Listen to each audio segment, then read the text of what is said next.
Salve pessoal, tudo bem? Davi Vega com vocês novamente, né? Retomando aquela série de vídeos onde eu comento alguns livros que eu acho de relevância, né? Não toda a literatura ela é relevante, mas é claro que você tem especificidades no universo das letras que eu acho que devem ser destacadas, né?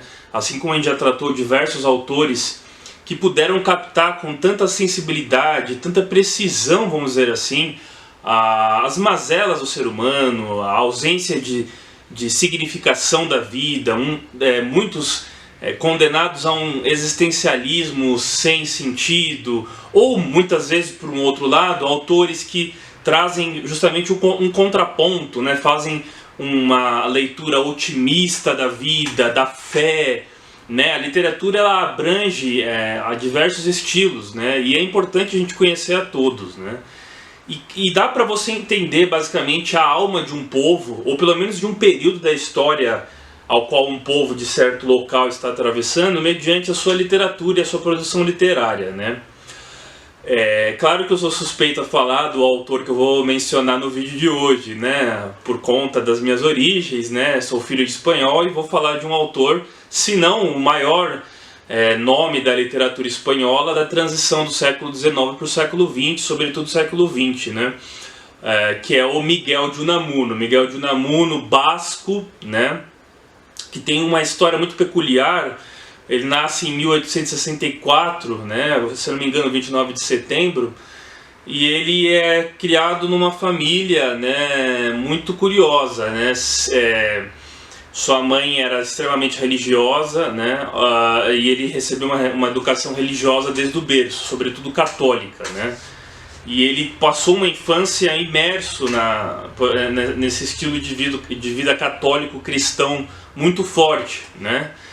Mas a segunda metade do século XIX ela foi marcada pelo positivismo, pela ascensão da ciência no mundo todo.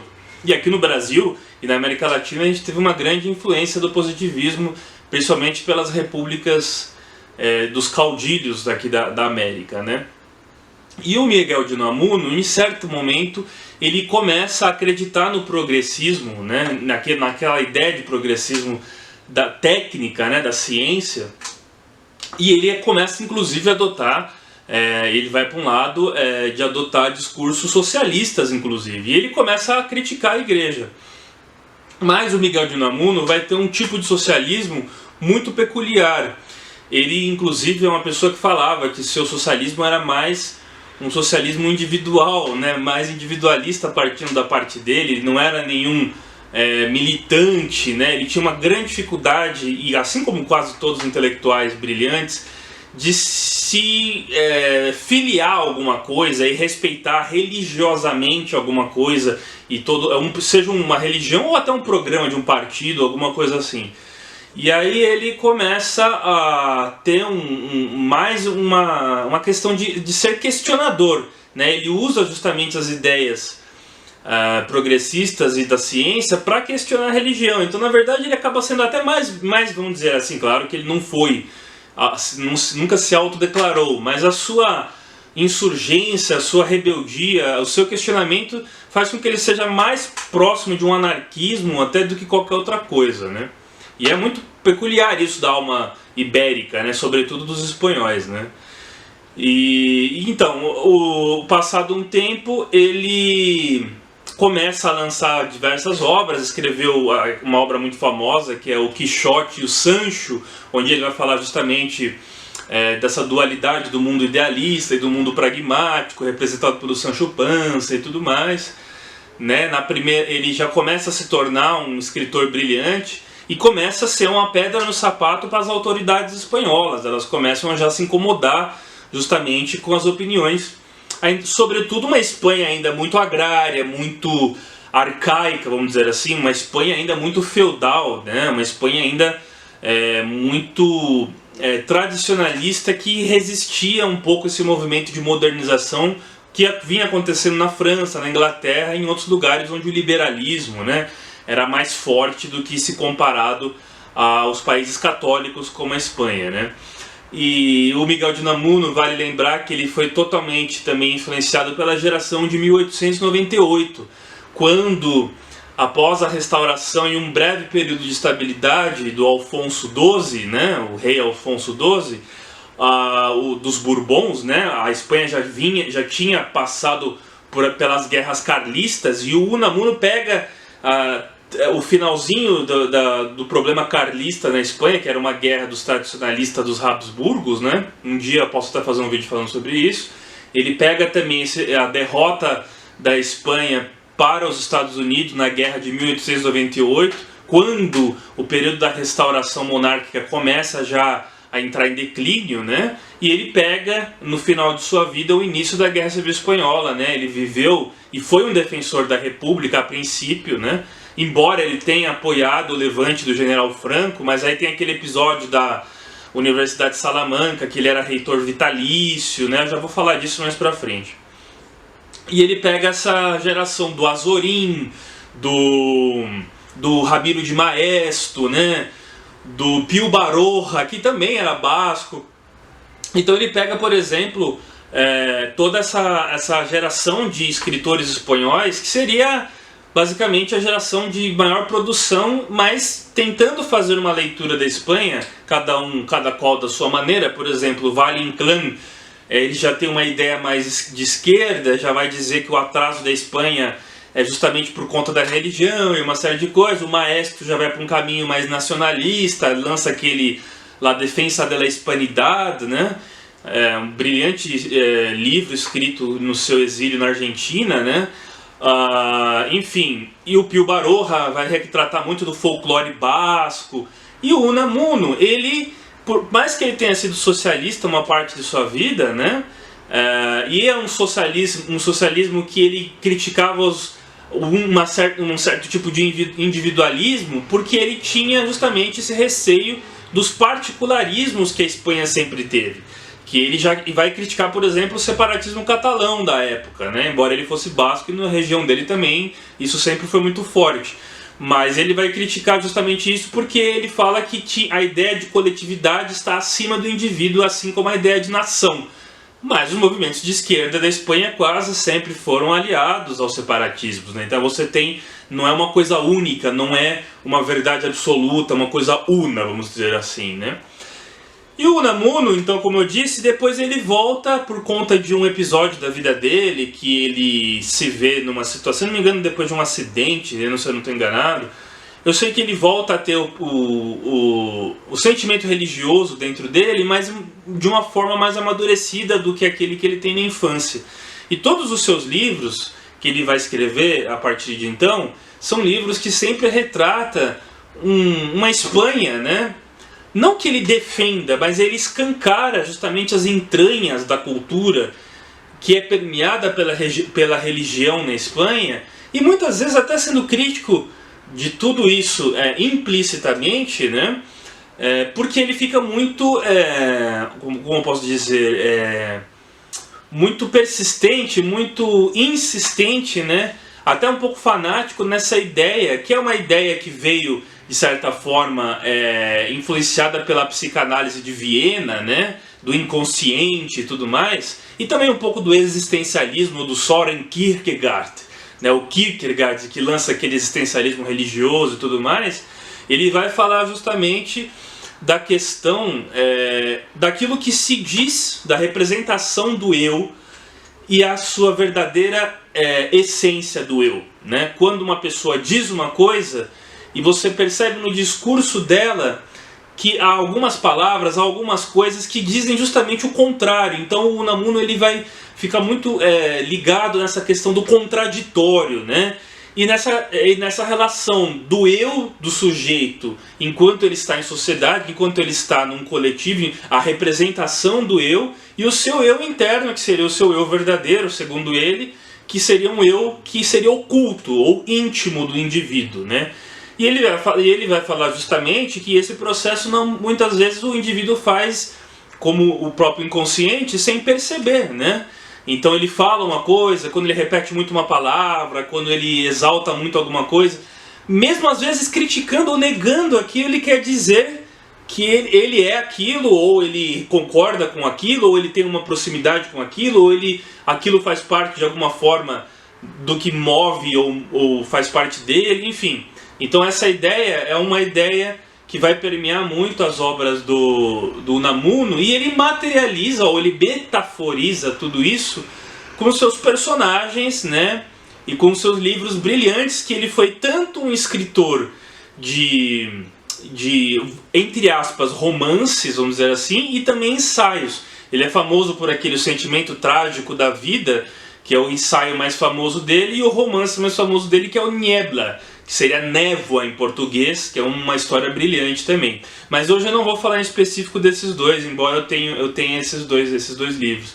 Ele lançou um estilo próprio, né, o Unamuno. O estilo dele, ele falava que chamava, se não me engano, Nielba. Ele falava Nielba, o estilo dele, que é uma... que ele não escrevia nem tanto romances, nem tanto livros científicos ou filosóficos ou qualquer coisa assim. Ele fazia uma coisa nova, que era a mistura de tudo, e ele criou um estilo próprio de escrever, né? E é essa grande genialidade do Unamuno, né? E, enfim, é muito interessante, recomendo as obras desse grande autor espanhol. Hoje, especificamente, eu vou falar desse livro aqui, San Manuel el Bueno, el Mártir, que seria São Manuel o Bom, o Mártir, né? Esse é um dos últimos livros que ele escreveu. É um dos livros, assim, não digo que é o menos conhecido, mas não é tão famoso, não é tão atribuída a sua bibliografia, né? Porque ele é mais conhecido por esses dois, como eu disse, que é o Névoa, né? O Niebla, esse eu tenho em português, Névoa, do Miguel de Unamuno. E o Sentimento Trágico da Vida, né? Esse eu tenho em espanhol. Esse do Sentimento Trágico da Vida, eu confesso que não sei se foi traduzido, pelo menos aqui no Brasil, né? Em português brasileiro, né? E esse livro do San Manuel el Bueno, el Mártir, é um livro muito interessante. Eu acho que para todas as pessoas, não necessariamente que gostam de história como eu, ou são sociólogas também, eu acredito que é um livro para você entender mais sobre a nossa questão humana, né? E ele serve muito bem para as pessoas que às vezes têm uma ideia totalizadora ou totalizante de pensar que alguma coisa ela não tem contradição, ou ela é pura na sua essência. Se o fulano concorda com a ideia A, ele é totalmente coerente com a ideia A, e ele sempre estará fazendo jus àquele grupo ao qual ele pertence. E às vezes não é bem assim, se tratando de seres humanos, né? E ele explicitou muito bem isso nesse livro, porque ele vai contar a história de um padre, né? E é muito curioso porque, embora ele fosse um religioso, ele consegue brincar com essa ideia de fé e ausência de fé, uma vez que ele já teve essas duas visões na sua vida, né? Sendo praticamente quase que um ateu quando era cientificista, positivista, e depois retomando a religião, que é aquela que ele herdou de sua mãe na infância. Ele conseguia brincar com essas duas visões da fé em excesso e da ausência de fé, materializando nesse livro, né? Ele vai contar de um vilarejo, né, onde tem uma paróquia que se chama Renada, né? E é muito curioso essa ideia do Renada, porque ele vai falar,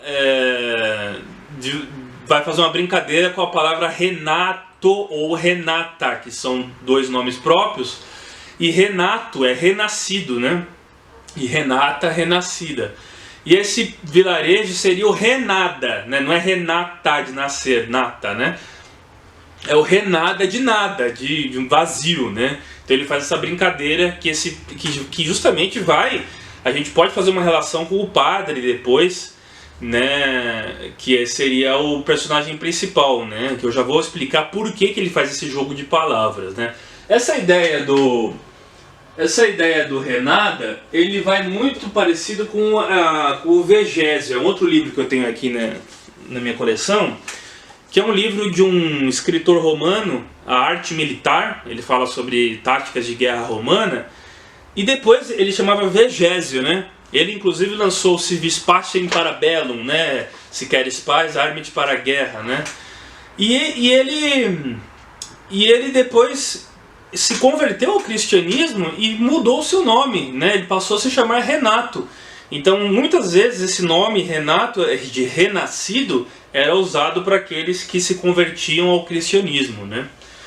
Enfim, e nesse local que ele fala, inclusive, que é muito parecido com o lugar da Meseta, que eu acredito que seja na Castilha, né? Porque a Castilha é onde tem a Meseta. A Meseta é onde você tem um monte, um lugar de uma pradaria, e você tem um monte no meio dessa pradaria, assim, né? E a Meseta, ela nesse livro é um vilarejo que fica às margens de um lago, né? E esse lago é muito importante para essa obra desse livro, porque ele vai toda hora fazer referências a esse lago, né? Como sendo uma coisa muito importante para os aldeões. Na Espanha eles têm o costume de chamar de pueblo, que a palavra é povo, as aldeias, né? Porque tem uma identidade muito forte, então eles chamam de povo a aldeia, né? O pueblo. E esse padre, que é o São Manuel, ele, para os moradores locais daquele pueblo, ele seria uma figura que deveria ser beatificada, né? Porque ele era um santo aos olhos de todos. E realmente ele era um sujeito muito diferente. Ele tinha um jeito de falar diferente, um convencimento, uma alma, uma humanidade tão grande dentro dele, que ele se tornava algo mais do que um líder religioso, né? As pessoas se encantavam com ele, né?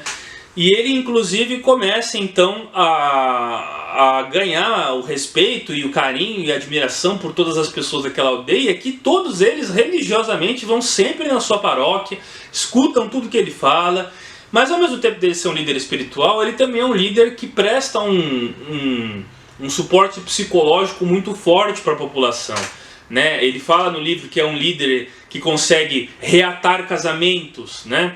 Ele conta uma passagem de uma menina que saiu da aldeia e voltou para o pueblo, e ela voltou com um filho bastardo, né? Que ela não sabia quem era o pai, ou o pai não quis assumir.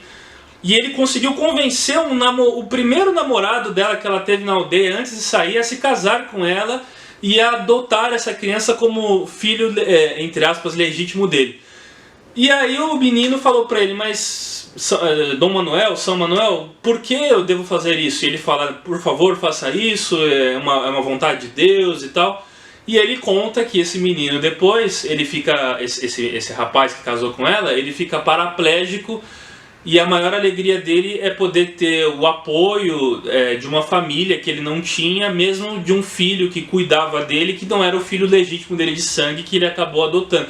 Ou seja, então ele é um cara que sempre acerta, vamos dizer assim, nas coisas que ele faz, reatando casamentos, formando sempre, fazendo tudo de sempre para manter uma população coesa, para manter uma população harmônica dentro das leis divinas. E ele consegue incutir a fé nas pessoas, ele faz com que as pessoas realmente tenham fé, acreditem e sigam vivendo, não só nos padrões da igreja, mas ele busca o melhor das pessoas, ele é um psicólogo. Eu sempre falo que muito antes da psicanálise de Viena, o papel dos padres no confessionário, por exemplo, ou na própria relação íntima que eles tinham com a comunidade, eles desempenhavam esse papel que o psicanalista, depois do Freud, depois no século XX, vai desempenhar esse papel, né? Mas antes, vale lembrar que eram os líderes religiosos que prestavam esse suporte, né, psicológico, vamos dizer assim, à população, né?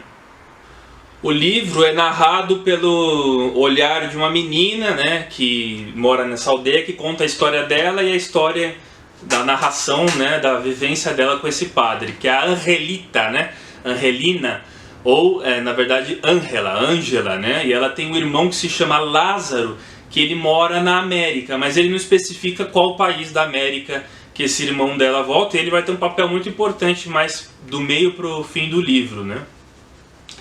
E ela vive com sua mãe, né? O seu pai faleceu cedo, e ela é uma menina muito diferente das demais aldeãs, porque o pai dela era um homem de leitura. Então inclusive fala do Quixote, né? Fala do Quixote e de outros livros também, né? Que o pai dela lia, por exemplo, né? E ela fala que basicamente o pai dela, eu acho que era o único morador daquela aldeia que tinha livros, né? Era uma população analfabeta, que ela era, segundo as palavras dela, ignorante e tudo mais, né? E ela não, ela teve esse acesso à leitura, embora ela nunca tenha saído do pueblo, ela tem uma ideia mais aberta, assim, de uma visão mais ampla daquele lugar, né? Então ela vai contando justamente as conversas e as ações do padre em relação aos moradores e tudo mais. Tem um outro personagem muito curioso, que é o Blasillo, né? Que é o Blasillo el Bobo, que é um menino que eles falam que é meio assim, com problemas mentais, vamos dizer assim, talvez, né? Mas que ele segue religiosamente tudo que o padre fala. E aí é uma metáfora nesse livro justamente a fé e os seguidores da fé. Que a fé, na verdade, ela serve para... O sujeito ele tem fé, mas algumas pessoas que dizem ter fé, elas simplesmente reproduzem aqueles que têm fé de verdade, né, o que eles falam, só que sem pensar. Reproduzem ou seguem essas figuras, mas não necessariamente eles têm uma fé de fato igual essas figuras têm, mas eles reproduzem o discurso dessas figuras. E isso é uma coisa muito curiosa, porque o padre Manuel, com o tempo, você vai perceber que ele tem realmente uma dualidade, e aí eu já volto à característica do Unamuno, né, essa característica de dualidade, porque ele na sociedade é uma coisa, mas no seu íntimo ele não é necessariamente aquele que todo aí não faz correspondência talvez à imagem daquele que todos, né, fazem dele, né? E esse personagem do Bracílio, ele é meio que um bobo que sempre repete as coisas que o padre fala.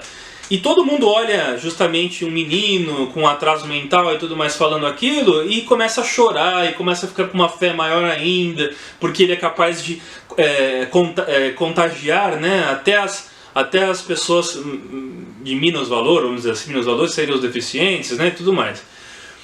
E aí, menos válido, né, que eles falam. E aí, é muito curioso isso, né, no livro, né? E ela, por ser uma menina de leitura, por ser uma menina que teve um acesso a um conhecimento mais amplo, ela começa justamente a ficar desconfiada de algumas coisas que o padre fala.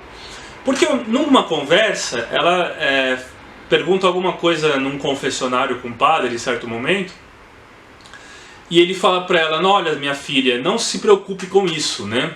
E ela esperando que ele ia dar uma resposta religiosa, um dogma da igreja em cima dela e tudo mais, e ele fala assim: ó, você não tem que se preocupar com o que você imagina que vai acontecer, né? Se preocupe aos fatos, né? E ela começa a pensar: poxa, uma pessoa que crê no abstrato, falando que eu não tenho que me preocupar com uma coisa que é abstrata, que é a imaginação, e sim com os fatos, né? Ou seja, ele está sendo mais científico do que um líder mítico, né, ou religioso, ou qualquer coisa assim, né?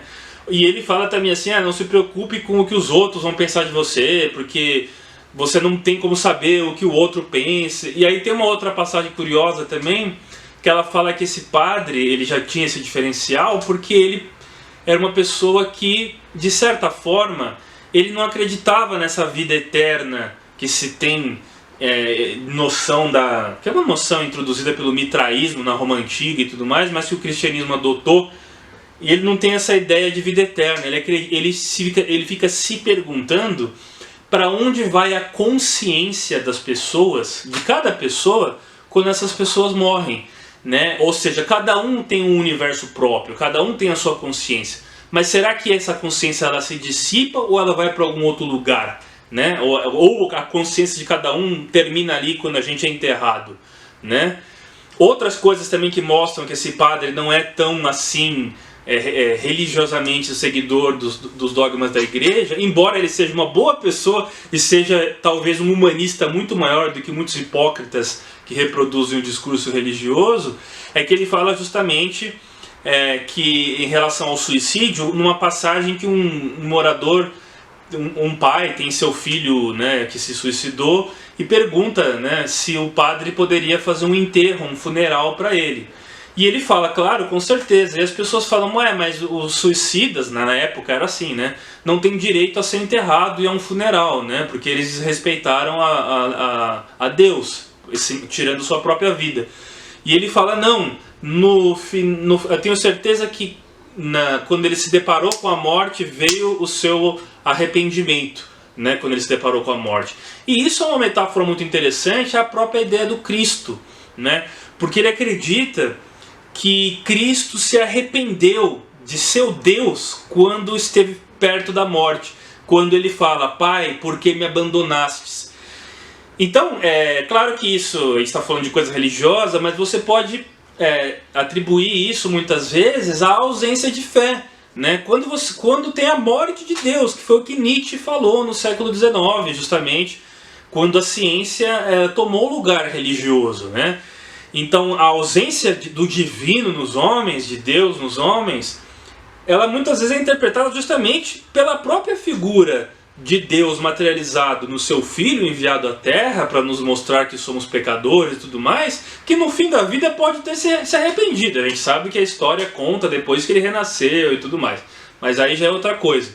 Então o livro vai jogando com essa dualidade de uma forma brilhante, com diálogos riquíssimos, interessantíssimos, né? Mas aí, em certo momento do livro, que eu acho que é quando começa a ter o seu ápice, e ela já está desconfiada que esse padre não é tão crente assim, embora ele faça tudo que a igreja fala, e ele é uma figura muito importante para a saúde mental e psicológica e para manter a coesão daquela aldeia, né, daquele pueblo, é quando seu irmão Lázaro ele volta da América, né? E ele volta com ideias progressistas, ele viu muita coisa na América, tem uma parte que ele fala, e isso é uma coisa que faz uma menção a justamente o dilema existencial que o país, Espanha, passava na época, né? Que ele vai falar, não, as pessoas da aldeia são ignorantes, elas ficam aqui seguindo a autoridade máxima de um padre e tal. Eu morei numa cidade grande, deve ter morado em alguma cidade grande da América, né? E eu sei o que na cidade é onde realmente está o conhecimento, é onde realmente está o progresso e tudo mais. Essa ideia de urbano versus campo, né? Urbano versus rural, que é uma ideia que permeia todo esse período da Espanha, né? Que vai culminar no seu ponto mais trágico, que é a Guerra Civil Espanhola, que é uma Espanha moderna, uma Espanha de ideias liberais, uma Espanha europeísta e uma Espanha agrária, uma Espanha latifundiária, uma Espanha conservadora ainda, onde o poder maior era representado pela igreja, né? Bom, mas o Lázaro, ele começa a se encantar com o Manuel, com Dom Manuel, né, com o padre, porque ele é um afeito ao progressismo, ele é um afeito às ideias modernizantes e tudo mais.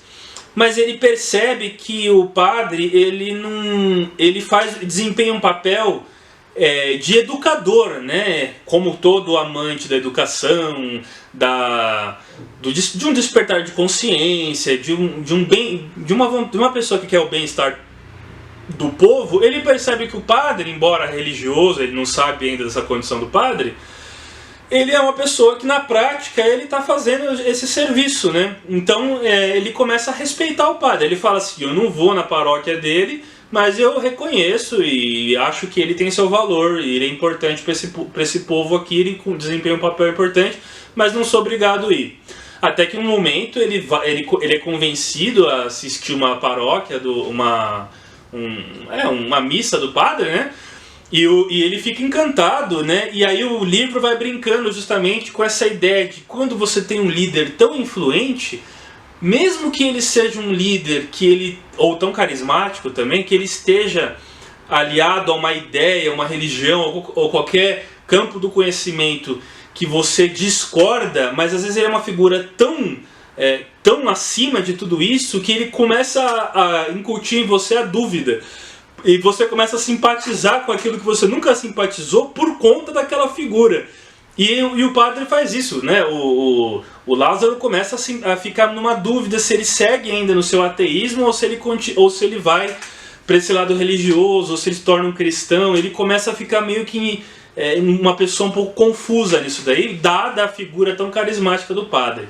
Uma outra passagem do livro que eu achei muito interessante é que ele fala assim, que o padre nunca atacava, né, isso é o Unamuno escrevendo, ele nunca atacava os maçons, os liberais, né, e os comunistas, os socialistas. Por quê? Porque naquela época a igreja, que ainda exercia uma influência muito forte, ela atacava principalmente a maçonaria, né? A maçonaria era vista como do demônio, era vista como uma entidade demoníaca, porque ela visava derrubar esse poder da igreja, e a maçonaria ela trazia os ideais da Revolução Francesa, os ideais secularistas, liberais, né? Numa Espanha que não queria abrir espaço para esses liberais. Esse conflito que teve no século XIX entre carlistas e liberais é um pouco disso que vai se arrastar até o século XX, após a Primeira República e na Guerra Civil Espanhola depois, né? A Segunda República, né? A Primeira República foi no século XIX, após a Segunda República e vai culminar na Guerra Civil Espanhola. Então, o Unamuno, ele passa por todos, ele escreve tudo isso daí, todo esse dilema e tudo mais. E aí tem uma parte que eu gostaria de ler para vocês do livro, é muito interessante. Aqui nessa edição que eu tenho, é uma edição que está em espanhol, essa edição aqui, né? Tem uma parte, inclusive, que ele fala muito interessante antes de eu ler, que ele fala assim, que as pessoas perguntam, mas a maioria dos padres intelectuais, eles ficam resguardados a uma vida de eremita, né? Assim como os monges, né? Eles se isolam por uma vida de uma elevação espiritual, intelectual, através das letras e tudo mais.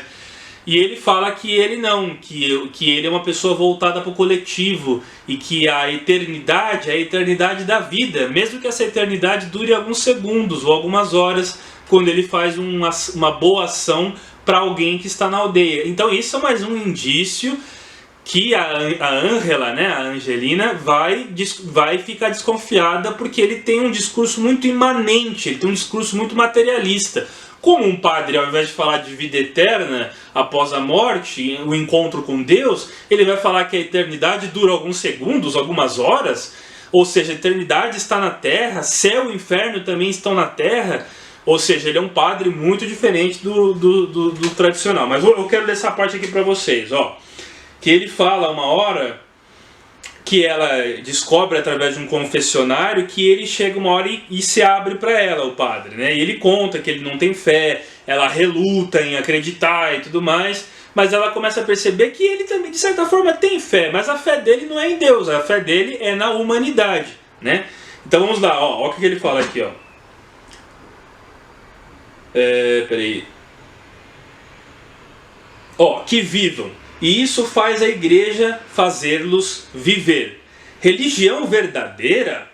Todas as religiões são verdadeiras enquanto fazem viver espiritualmente os povos que as profeciam, enquanto os consolam de ter nascido para morrer.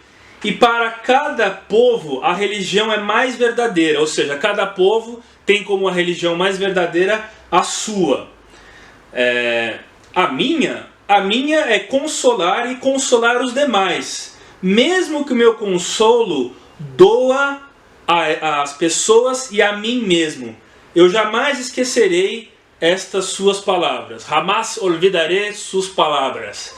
Então esse é um livro assim, para quem gosta de filosofia e para quem gosta de uma boa história, uma boa... É muito bacana os diálogos que tem, principalmente entre a Angelina e o padre, né? Lógico, eu não estou falando o livro inteiro aqui, não tem como eu falar, estou falando as partes principais.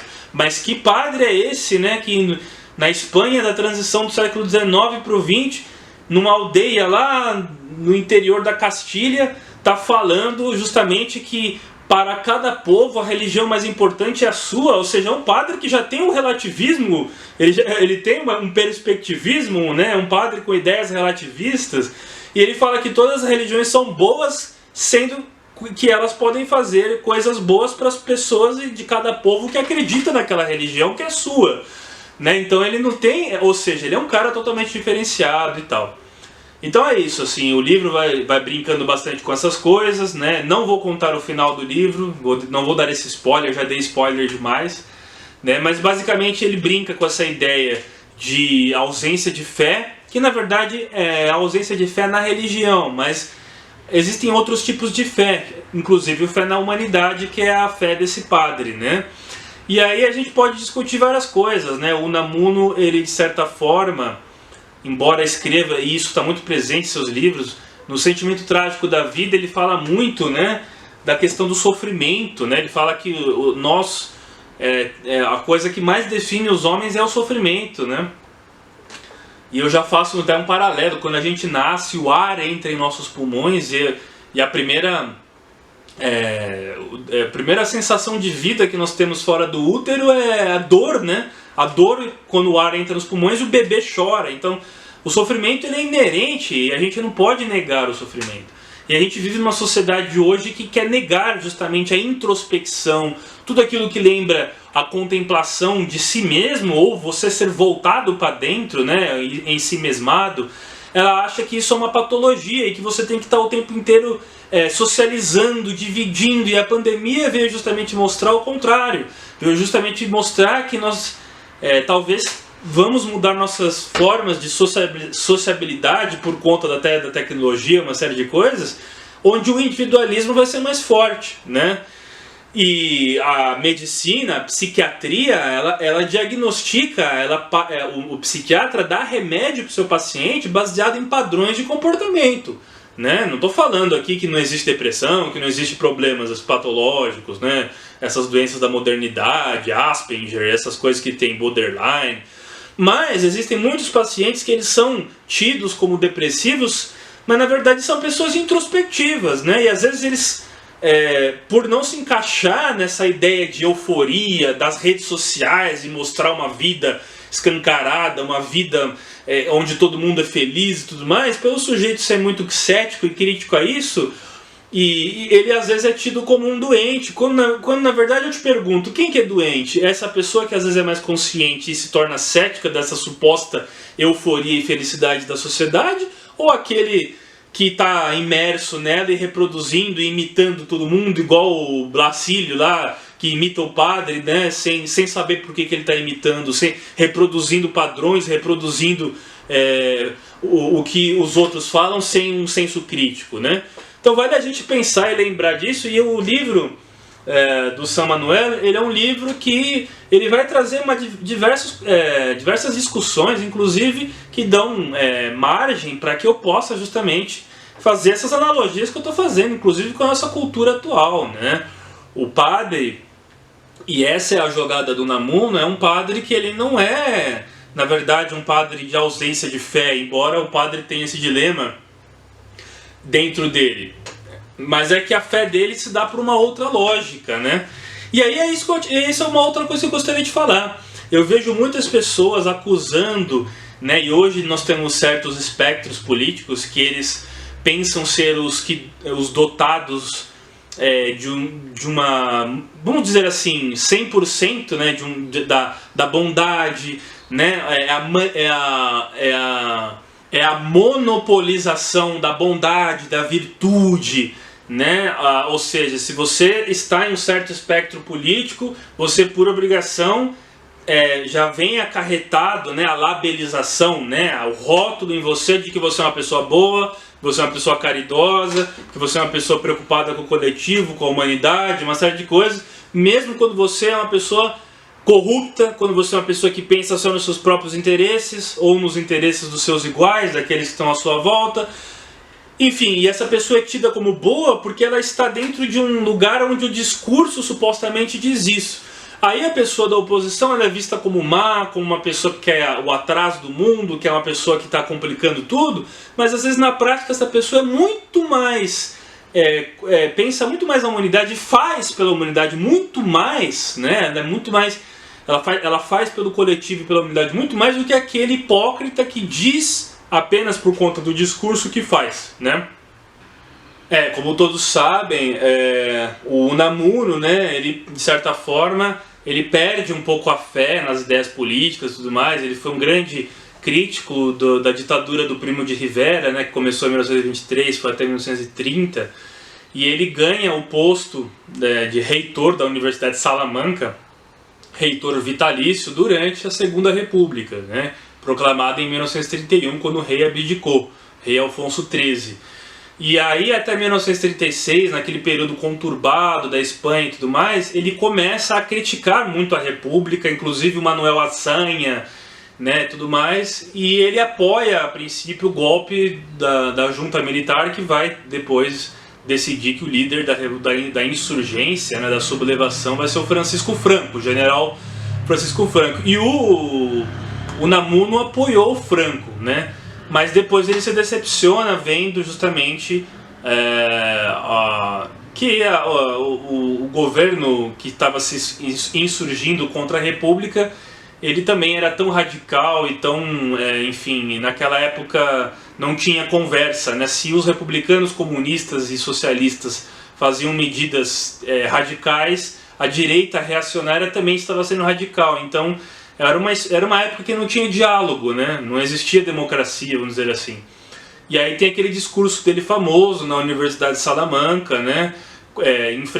Enfrentando o Milian Astray e tudo mais, né? Que ele fala, né? Vocês podem vencer, mas jamais irão convencer. Eu fiz um vídeo, só que está em espanhol. Eu falo em espanhol nesse vídeo sobre o Ortega y Gasset e o Unamuno, né? Bem brevemente. Eu vou deixar o link aqui na descrição desse vídeo, né? Para vocês assistirem, onde eu falo um pouco mais desse episódio. E esse episódio é muito bem retratado num filme recente, acho que de 2019 o filme, né? Filme espanhol do diretor espanhol chileno, o Alejandro Amenábar, né? É um livro que chama um filme que chama Mientras dure la guerra, que conta a história dessa junta militar. Aparece o Franco, aparece o Milian Astray, os generais, e aparece o Unamuno, e aí vai contando a história do Unamuno, né, quando ele era reitor da universidade, e dos militares, até desaguar nesse episódio trágico e tal. E logo depois o Unamuno morreu, né, ele faleceu com um problema no cérebro, né, acho que um derrame cerebral, né, que se fala, né, e aí ele faleceu em 1936, mesmo desacreditado da política da Espanha, seja à esquerda ou à direita também, né. É muito curioso isso, porque a gente vê, por exemplo, pessoas criticando o cristianismo, criticando uma série de coisas, sendo que essa ideia de caridade é uma ideia cristã, né? Mas eu acho que o cristianismo, né, embora você tenha em todo lugar pessoas que desvirtuam, né, que levam o discurso ou a ótica para o radicalismo, o fundamentalismo, isso tem em todo lugar. Mas o cristianismo, em sua base, ele é muito mais tolerante do que qualquer outra ideologia política, vamos dizer assim. Porque o cristianismo, ele parte do pressuposto que as pessoas são falhas, que as pessoas elas são imperfeitas, a única perfeição seria Deus, talvez. E essas pessoas, no momento que elas têm suas imperfeições, e essa perfeição nunca vai ser atingida no plano terrestre, então você tem que fazer um trabalho em cima disso, sabendo e aceitando que o pecado existe, que as diferenças existem e que as imperfeições existem. Então por isso que você vê muitas vezes um cristão não julgando uma prostituta, não julgando um viciado em droga. Eu não estou falando dos hipócritas que usam o cristianismo para vomitar uma moralidade e preconceituosa em relação aos demais. O verdadeiro cristão, o verdadeiro líder cristão, e temos muitos padres assim, pastores assim, existem pessoas assim de fato, ele é aquele que justamente prefere cuidar do filho o filho desviante do que o filho corretinho, tudo certinho. É fácil você gostar do certo, é fácil você gostar do correto. Eu quero ver você ter realmente a alma cristã para justamente lutar e aceitar e tentar trabalhar com aquele que é difícil, né? Esse é o verdadeiro princípio do cristianismo, é você se aproximar daquele que te dá mais problema. Aquele que não te dá problema, você não precisa se preocupar com ele, né? Então é justamente isso que em algumas ideologias, onde tem a soberba, onde tem a arrogância em se querer fazer um paraíso na terra, onde se querer criar um novo homem, né, um homem utópico, perfeito e tudo mais, por conta dessa arrogância, para se atingir isso, tudo é válido, tudo é possível, e essas pessoas muitas vezes são tidas como as do bem, e as realmente do bem são vistas como do mal.